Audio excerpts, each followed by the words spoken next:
কক্সবাজার শহরের ঝাউতলা গাড়ির মাঠে খতিয়ানভুক্ত জমি জবরদখল ও চাঁদা দাবির অভিযোগ উঠেছে আপন চাচা নুরুল আলম ও শামসুল আলমের বিরুদ্ধে। এ বিষয়ে জমির মালিক বদিউল আলমের ছেলে সাইফুল ইসলাম বাদী হয়ে কক্সবাজার সদর মডেল থানায় একটি অভিযোগ দায়ের করেছেন। আমরা 1985 সালে কিনেছিল। বদিউল আলমের মেয়ে আসমাল হোসনা জানিয়েছেন 1986 সালে রেজিস্ট্রিকৃত দলিল নং 4748 মূলে 5 শতক জমি ক্রয় করেন বদিউল আলম। ক্রয় করার পর থেকে ভোগ দখল করে আসছেন তারা। পরে এই সম্পত্তিতে বাড়ি নির্মাণ করতে গেলে বাধে বিপত্তি। চাঁদা দাবির পাশাপাশি জমিটি জোর করে দখলের চেষ্টা চালায় আপন চাচা নুরুল আমিন ও শামসুল আলম এবং তাদের ছেলে মোহাম্মদ সাবের, মোহাম্মদ ইশাক সহ 4-5 জন। চাচা আমিন, তারপর আমার জেঠা শামসু বদ্দার, তো ওনার ছেলে ইশাক সাবের, ওরা আমাদেরকে দিয়ে বই দেখাতো, তারপর হুমকি দামকি দিত। তো এইখানে মোট জমি হচ্ছে 5 শতক। 5 শতক থেকে ওরা এখানে অল্প, এখানে পুরানায় অনেক ঢুকায় ফেলাইছে, সামনে দোকান দিবে বলছে, ওইটা আমার টিকিট রাখি দিছে। যখন আমরা এখানে সংস্কার করতেছি, এখানে দেখেন পুরাতন, একদম পুরাতন দরজা আছে, তারপর জানলা আছে, দেওয়াল আছে চারপাশে।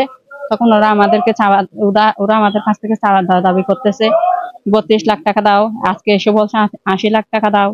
জমির মালিক বদিউল আলমের ছেলে সাইফুল ইসলাম জানান, বিগত সরকারের সময়ে সাবেক এমপি কমল ও খুরুশকুল ইউনিয়ন পরিষদের চেয়ারম্যান ও আওয়ামী লীগ নেতা শাহজাহান সিদ্দিকীর প্রভাব বিস্তার করে তার আপন চাচা নুরুল আমিন ও শামসুল আলম তাদের জমিতে ঘর নির্মাণ করতে দেয়নি।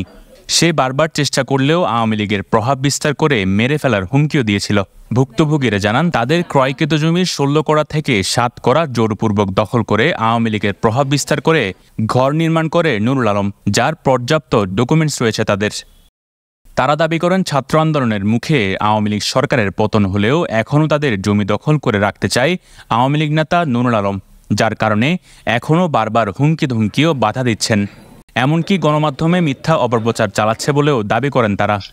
যখন আমরা শুক্রবারে কাজ করতে আসছি, তখন তারা আমাদের থেকে সাদা দাবি করে, ঘর ভেঙে দেয়, দেওয়াল ভেঙে দেয়। সঞ্জু বদ্দার, ওনার ছেলে ইশাক, সাবের, আরো অনেক তার গুন্ডা ফান্ডা এসে সে আমাদেরকে বাধা দেয়, ঘর বাড়ি ভেঙে দেয়, আমাদের সবকিছু ভেঙে দিচ্ছে। সাবেক চেয়ারম্যান শাহজাহান সিদ্দিকীর খুরুশকুল আওয়ামী লীগের আহ্বায়ক ছিলেন, সে আমাকে বারবার হুমকি দিত, টাকা দেয়, টাকা দিলে জায়গা দিব না, দিব না। 5 শতক জায়গা আমার আব্বু কিনছিল, আমার জায়গায়, আমার আব্বুর জায়গায়। এখন আমরা গড় করতে গেলে কেন ওরা বাধা দেয়? প্রভাবশালী এমপি আমাদের কক্সবাজারের সাইমন সরোয়ার কমলের একজন কেশিয়ার এবং বামহাত ডানহাত, তার নেতৃত্বে সে যুবলীগের একজন প্রভাবশালী নেতা, এবং তার নেতৃত্বে ছাত্র বিরোধী, বৈষম্য ছাত্র বিরোধী আন্দোলনের এই যে গত 7 তারিখ মহিলা কলেজের সামনে যে ঘটনাটা হয়েছিল, সে প্রত্যক্ষ এবং পরোক্ষভাবে সে জড়িত ছিল। এবং আমরা প্রশাসনের কাছে আমাদের একটা দাবি যে আমরা আমাদের 5 শতক জায়গা আমরা সে যে 7 করার মতো ঢুকে ফেলছে, এই জায়গাটা প্রশাসনের মাধ্যমে আমরা এটা ফেরত চাই। আওয়ামী লীগ নেতার কবল থেকে নিজেদের সম্পত্তি দখল মুক্ত করতে প্রশাসনের হস্তক্ষেপ চান ভুক্তভোগীরা। নিউজ ডেস্ক, পেনোয়া নিউজ।